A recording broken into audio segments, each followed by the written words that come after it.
નમસ્કાર. વિષય હિન્દી કક્ષા 7 પાઠ 6 એના અભ્યાસ અને સ્વાધ્યાયની આજે આપણે ચર્ચા કરવાની છે. પાઠ 6 ડૉક્ટર વિક્રમ સારાભાઈ જે ભારતના વૈજ્ઞાનિક થઈ ગયા. તો અભ્યાસ અને સ્વાધ્યાયની ચર્ચા કરીએ એના પહેલાંના શબ્દાર્થની ચર્ચા કરીએ.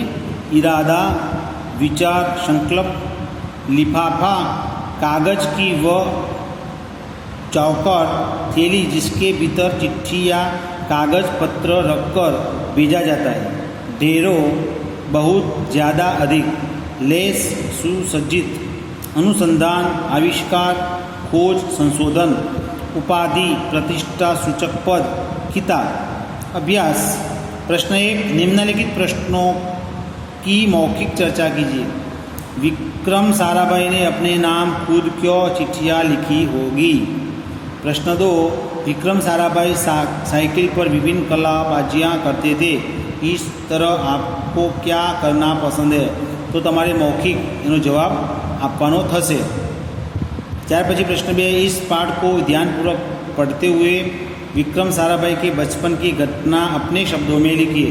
तो तमारे आखो पाठ घरे शांतिथी वाँचवानो अने वाँच्या पछी एमना जे नानपणनी जे घटनाओं छे एनुं नोंध तमारे करवानी छे.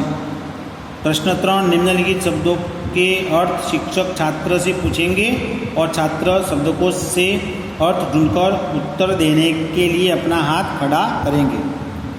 तो अहींया आपेला जे शब्दों छे एना अर्थ शिक्षक पूछे ने विद्यार्थी एनो जवाब आपे. गाथा तो कथा. तो ए रीते आ बधा शब्दों छे एना अर्थ तमारे समझवाना छे. एटले आ प्रश्न लखवानो नथी. प्रश्न 1 અને 2 लखवाना छे. त्यार फिर प्रश्न 4 छे. शब्दार्थ में निर्देशित शब्दों का वाक्य में प्रयोग कीजिए. आज वाक्यों छे शब्दार्थ छे शब्दार्थ ऊपर छे आना वाक्य में प्रयोग करवानो छे. त्यार फिर प्रश्न 5. दूरदर्शन टीवी देखना लाभदायी है या हानिकारक. क्यों. कारण सहित तर्क दीजिए. तो आ प्रश्न तमारे खास लखवानो है कारण के वेकेशननी अंदर तमे टीवीनो बहु उपयोग कर्यो छे. एनाथी लाभ पण थाय छे अने हानिकारक एटले नुकसान पण छे. तो दूरदर्शन से हमें क्या लाभ होते हैं. तो दूरदर्शन के माध्यम से हम दुनिया में बनने वाली घटना हम अपने घर पर उनको देख सकते हैं, कई जानकारी प्राप्त कर सकते हैं. लेकिन उन टीवी के माध्यम से हमको नुकसान भी पहुंचता है, हानिकारक भी होता है. क्योंकि ज़्यादा टीवी देखने से हमारी आंखें खराब हो जाती है, हमारी जो पढ़ाई का जो समय है वह बर्बाद हो जाता है. इसीलिए इनके बारे में आपको लिखना है. स्वाध्याय. प्रश्न 1. पुस्तक में दिए गए शब्दों को उदाहरण के अनुसार बल्ले पर इस तरह रखो जिससे अर्थपूर्ण वाक्य बने. तो अहींया जे पुस्तक में आपेला जे शब्दों एमांथी तमारे वाक्य बनाववानुं छे. अने बल्ला एटले बेट. अहींया बेट बनावेलो छे एमां ए लखवानुं छे. अहींयाथी शोधीने लखवानुं छे.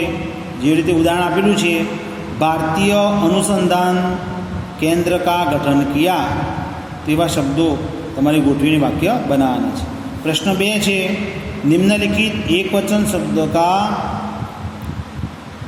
बहुवचन बनाकर वाक्य में प्रयोग कीजिए. तो आ खास ध्यान राखवानुं. आ परीक्षा में पूछाय छे एकवचननुं बहुवचन अने वाक्य में प्रयोग करवानो छे. लड़का. तो लड़कानुं बहुवचन शुं थशे. लड़का एटले लड़के. किताब किताबे. नदी नदियाँ. नारी नारिया. तो नारी.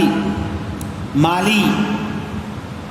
तो आ शब्दों तो आ जे शब्दों है एनु तमारे बहुवचन करवानुं छे. आ बधा शब्दों बहुवचन करीए पण मालीनुं बहुवचन माली थशे. तो एनुं वाक्य बनावी देवानुं तमारे. जे लड़के छे तो कि हमारे वर्ग में कई लड़के पढ़ते हैं. किताबें. तो मेरे बड़े भाई के पास कई किताबें हैं. नदी नदियाँ. तो नदियाँ बनावानुं छे. तो हमारे भारत में पवित्र नदियाँ बहती है. नारी तो नारियाँ. तो એનું પણ વાક્યમાં પ્રયોગ કરવાનો. માલી એનું પણ વાક્યમાં પ્રયોગ કરવાનો. ત્યાર પછી પ્રશ્ન 3, निम्नलिखित परिच्छेद का मातृभाषा में अनुवाद कीजिए. એટલે તમારે અહીંયા જે આ ફકરો આપ્યો છે એનું ગુજરાતી કરવાનું છે. એટલે वह केवल उच्च कोटि के वैज्ञानिक ही नहीं थे, तो ये फक्त उच्च कोटिना वैज्ञानिक पण न था, बल्कि એટલે परंतु व्यस्तताओं के बावजूद कला, शिक्षा व समाज के लिए पर्याप्त समय निकाल लेते थे. परंतु व्यस्त होवा छतो पण એ કલા, શિક્ષણ અને સમાજ માટે પૂરતો સમય કાઢતા હતા. તો આ રીતે તમારે આ ફકરાનું ગુજરાતીની અંદર અનુવાદ કરવાનું છે. ત્યાર પછી ભાષાસત્તા છે, તો એ પણ ઘરે તમારે એનું એક વખત બરાબર વાંચન કરી લેવાનું અને એની સમજણ મેળવવાની છે. અહીંયા થોડી સમજ છે આપણે મેળવીએ. पढ़िए और समझिए. यह किताब कोकिला की है. लड़का गेंद से खेल रहा है. दरवाजे पर कोई है. प्रीति के पास कुछ तो है. तो આની અંદર જે શબ્દો છે એની અંદર લીટી કરેલા છે, શું કહેવા માગે છે બરાબર સમજવાનું. ઉપયુક્ત વાક્યો કે આધાર પર પ્રશ્નો કે મૌખિક उत्तर दीजिए. तो આના આધારે આપણે પ્રશ્નો બનાવવાના. किताब किसकी है? तो कोकिला की है. कौन खेल रहा है? तो क्या लड़का खेल रहा है. दरवाजे पर कौन है? तो क्या दरवाजे पर कोई है. प्रीति के पास क्या है? तो प्रीति के पास कुछ है. तो आ रीते तमारे जोवानुं कि हिंदी भाषानी अंदर एना व्याकरणनी अंदर आ रीते प्रश्नों पण बनता होय छे. एना पछी अहींया आपेलुं छे निश्चयवाचक सर्वनाम, अनिश्चयवाचक सर्वनाम. तो आ बधा सर्वनामना प्रकार छे एनो पण तमारे एक वखत अभ्यास करवानो. तो जेनी अंदर अहींया एक वाक्य हशे एनी अंदर पहले 2 वाक्य में निश्चितता है. अहींया वाक्य आपेला छे पहले 2 वाक्य में निश्चितता है. अतः सर्वनाम के द्वारा किसी पास या दूर की वस्तु या व्यक्ति का निश्चित रूप से बोध करवाया जाए उसे निश्चितवाचक सर्वनाम कहते हैं. जैसे य અને व. तो य અને વનો ઉપયોગ થતો હોય તો એ નિશ્ચિતવાચક છે. એમાં અનિશ્ચિતવાચક સર્વનામ એની અંદર કોઈ અને કુછ આવા શબ્દોનો ઉપયોગ થશે. તો આજે આ 4 વાક્યો છે એના આધારે જ આ 4 વાક્યના આધારે જ આપણે નિશ્ચયવાચક અને અનિશ્ચયવાચક સર્વનામ એનો બોધપાઠ લેવાનો છે. તો પહેલામાં ય અને બીજામાં ય અને વહ. તો આવા શબ્દો આવે, ય આવે તો આ નિશ્ચયવાચક. કોઈ અને કુછ આ જે 2 વાક્ય છે એમાં કોઈ નક્કી નહીં વાત જે અંદર છે, કોઈ વસ્તુ એ વ્યક્તિનું કોઈ નક્કી વસ્તુ નથી. દરવાજે પર કોઈ એટલે કોણ? કે જે નક્કી થતું નથી એને અનિશ્ચયવાચક સર્વનામ કહેવામાં આવે છે.